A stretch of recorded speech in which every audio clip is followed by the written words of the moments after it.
This is supposedly the world's most haunted doll. And listen, don't make fun of him because you might find yourself needing to write him an apology letter like a lot of other people. Allow me to introduce you to Robert. He was gifted to Robert Eugene Otto, who lived in Key West, Florida in 1905. The doll was made in Germany in 1904. When he received the doll, they were instantly inseparable. Yes, Robert and his doll have the same name. For the sake of the story, I'm going to call young Robert by his middle name, Eugene. So they're inseparable, right? Okay, now every time something odd happens, Eugene blames it on Robert. Normal childhood behavior, I would say. Parents are also not believing him. Until one night, his parents hear furniture literally being thrown around. And so they think somebody's breaking in. Obviously, they run to their child's room and they find Eugene hiding in a corner and Robert propped up on the foot of his bed, staring. The room, a disaster. Eugene looks really scared and again blames it on Robert. Eugene treats Robert like a human. It's his best friend. He talks to him. He dresses him. That's where he gets this outfit from.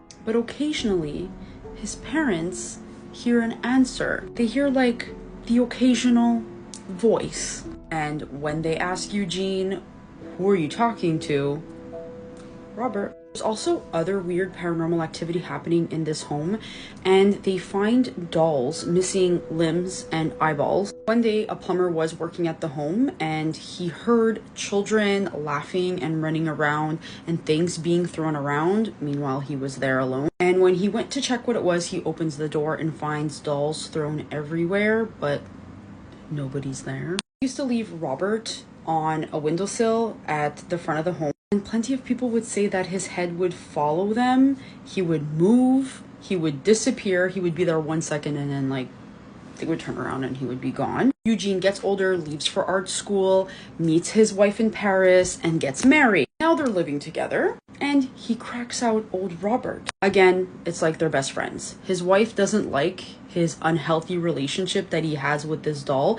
Again, he's treating him like he did when he was younger, like he's a human, like one of his best friends. Understandably, his wife doesn't like this. She asks him to lock him up in the attic, and so that's what he would do. He would go up, have his alone time with Robert, talk with him, and then always make sure to lock him when he left the attic. I should also mention that he locked him in a trunk in the attic, not just locking him in the attic.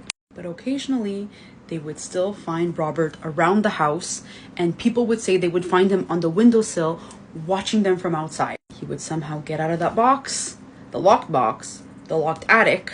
I hate to be this person, but I've run out of time. I want to tell you about where Robert is now, and I will do that in part 2 that will already be up, of course. I'll see you there.